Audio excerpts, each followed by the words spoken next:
Halo semuanya, perkenalkan nama saya Rizka Sela Febriana. Saya mahasiswi dari Universitas Internasional Batam. Saya sekarang lagi di semester 6, khususnya di 6 AKIB. Saya akan menjelaskan jawaban dari hasil ujian saya kemarin, khususnya di pelajaran teori akuntansi. Baiklah, untuk tidak menunda waktu, saya langsung aja mulai untuk membahas soalnya ya. Yang pertama yaitu soalnya yaitu tentang berbagai eksperimen telah dilakukan untuk mengidentifikasikan lokasi dan waktu munculnya sistem ganda yang telah menghasilkan berbagai skenario. Selain itu, asal akuntansi juga dapat ditelusuri secara alami. Di sini soalnya kita disuruh jelaskan apa yang Anda ketahui tentang awal sejarah akuntansi berdasarkan berbagai skenario serta ilmiah. Untuk pertama, akuntansi itu kan pertama kali diperkenalkan di negara Italia pada abad 14 dan 15. Ketika itu akuntansi dijalankan dengan sistem pembukuan berpasangan atau double entry bookkeeping. Akuntansi modern itu dimulai ketika double entry accounting itu ditemukan dan dipergunakan dalam aktivitas bisnis yang pertama kali diperkenalkan oleh Luca Pacioli, mempublikasikan tentang prinsip dasar dari double accounting system yang diterbitkan dalam bukunya Summa de Arithmetica Geometria Proportioni et Proportionalita. Kemudian pada tahun 1850, prinsip akuntansi ini juga menjangkau Kepulauan Inggris, yang mengakibatkan tumbuhnya masyarakat akuntansi yang telah terorganisasi di Skotlandia dan Inggris pada tahun 1870.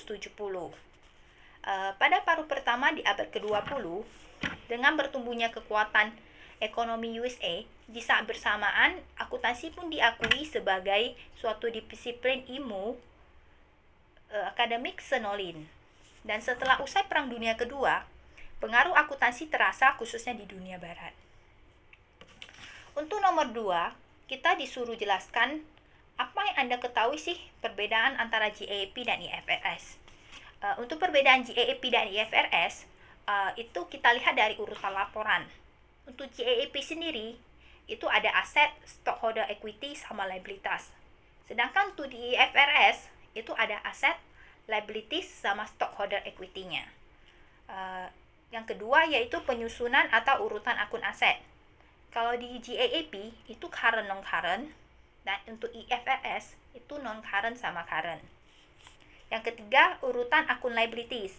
Di GAAP itu ada current non-current, di IFRS itu current non-current current. Nomor 4 ada metode di inventories. Itu kalau di GAAP kita pakai FIFO, LIFO, dan weighted average. Sedangkan di IFRS kita pakai hanya FIFO dan weighted average saja. Yang kelima yaitu different method used in different COGS. Untuk GAAP kita sih allow aja, tapi kalau di IFRS itu kita hanya satu metode saja sampai periode berikutnya. Yang nomor 3, kita disuruh jelaskan 4 strategi untuk diidentifikasikan dan diterapkan dalam sistem akuntansi yang berkualitas dalam mengembangkan negara.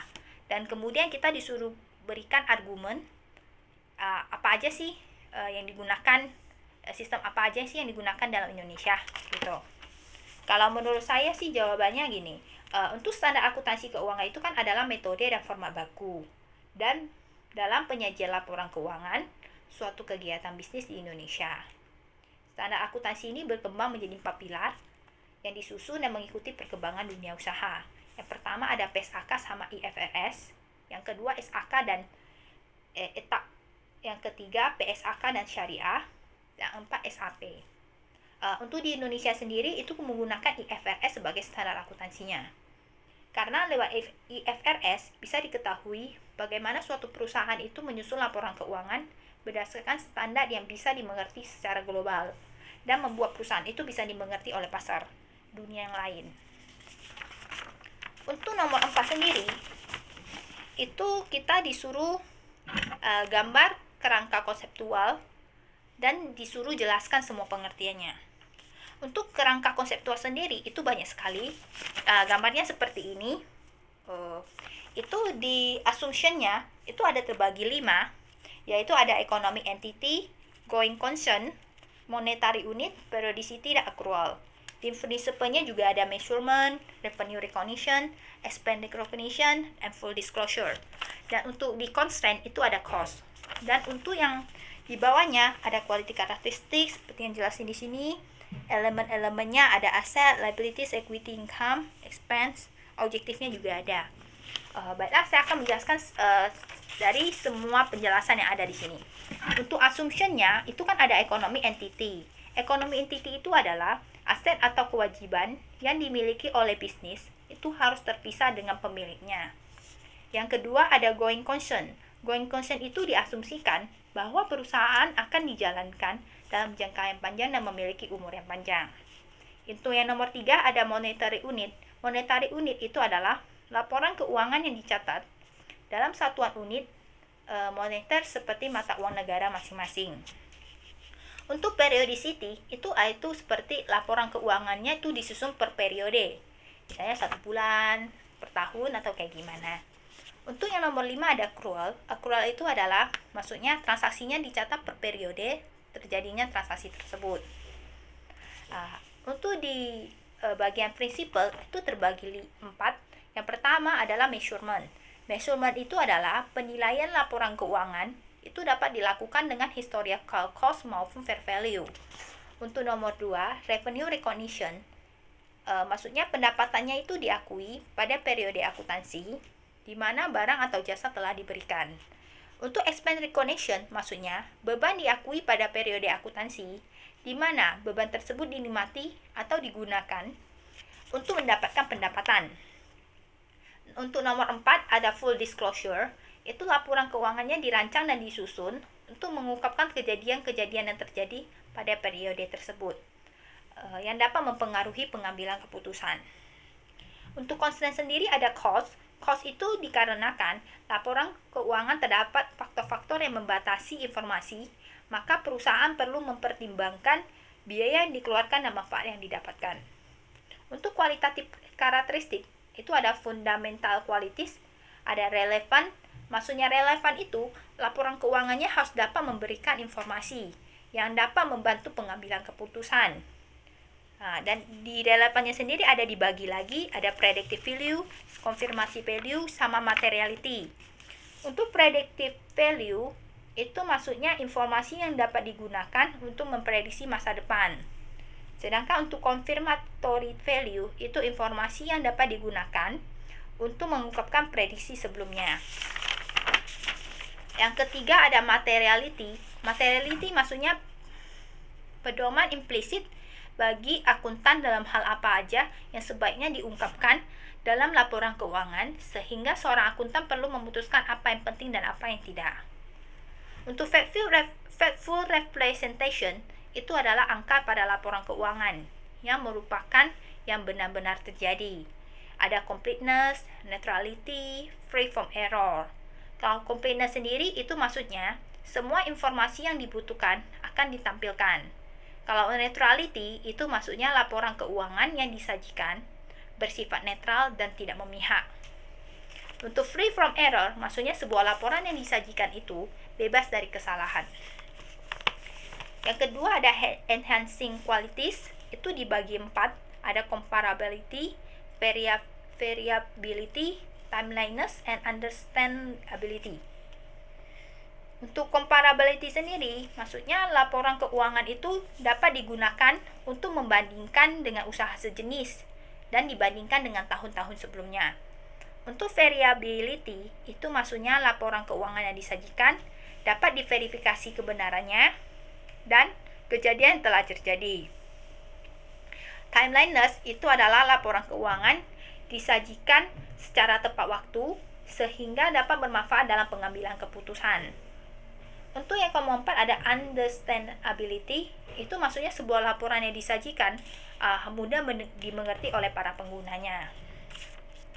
Untuk elemen-elemennya sendiri ada 5, aset, liabilities, equitas, income, dan expense. Aset sendiri itu merupakan sumber daya yang dimiliki oleh perusahaan yang diharapkan dapat membawa manfaat ekonomi di masa yang akan datang. Untuk liabilities itu maksudnya hutang, berarti kewajiban yang harus dilunasi oleh perusahaan sebagai akibat dari pemanfaatan sumber daya. yang ketiga ada ekuitas, itu nilai yang tersisa pada aset setelah dikurangi dari liabilitas. Income, maksudnya arus masuk ke perusahaan sebagai akibat dari peningkatan nilai aset maupun berkurangnya liabilitas. Untuk nomor 5 ada expense. Expense adalah arus keluar pada periode akuntansi yang terjadi untuk mendukung mendapatkan pendapatan atau penurunan dari nilai aset maupun berkurangnya nilai modal. Yang nomor 6 ada objective of financial reporting, itu menampilkan potensi perusahaan kepada investor, kreditor, maupun pengguna lainnya untuk membuat keputusan. Alasan kita masih menggunakan konseptual framework itu dikarenakan konseptual framework ini memiliki semua unsur yang ada dalam akuntansi. Karena dengan adanya konseptual framework itu digunakan untuk membuat teori-teori akuntansi yang dapat memudahkan orang lain membuat laporan keuangan handal, akurat, dan lain-lainnya. Baiklah, kita lanjut ke nomor 5. Di nomor 5 itu kita disuruh jelaskan alasan mengapa konsep biaya historis itu sering mendapatkan kritik karena dianggap tidak relevan dalam menyajikan informasi akuntansi. Kalau misalnya setuju apa alasannya, kalau tidak setuju apa alasannya. Kalau menurut saya sih, kalau untuk setuju, alasan biaya historis ini dapat sering mendapat kritik itu dikarenakan jika kita menggunakan metode historical cost, ada kemungkinan nilai aset yang dilaporkan sebelumnya sudah tidak lagi relevan karena adanya perubahan harga pasar. Jadi kalau alasan tidak setuju itu karena kalau tanpa adanya historical cost, kita tidak memiliki nilai aset yang terjadi sebelumnya. Jadi kita tidak mengetahui apakah tahun ini perusahaan mengalami keuntungan atau kerugian.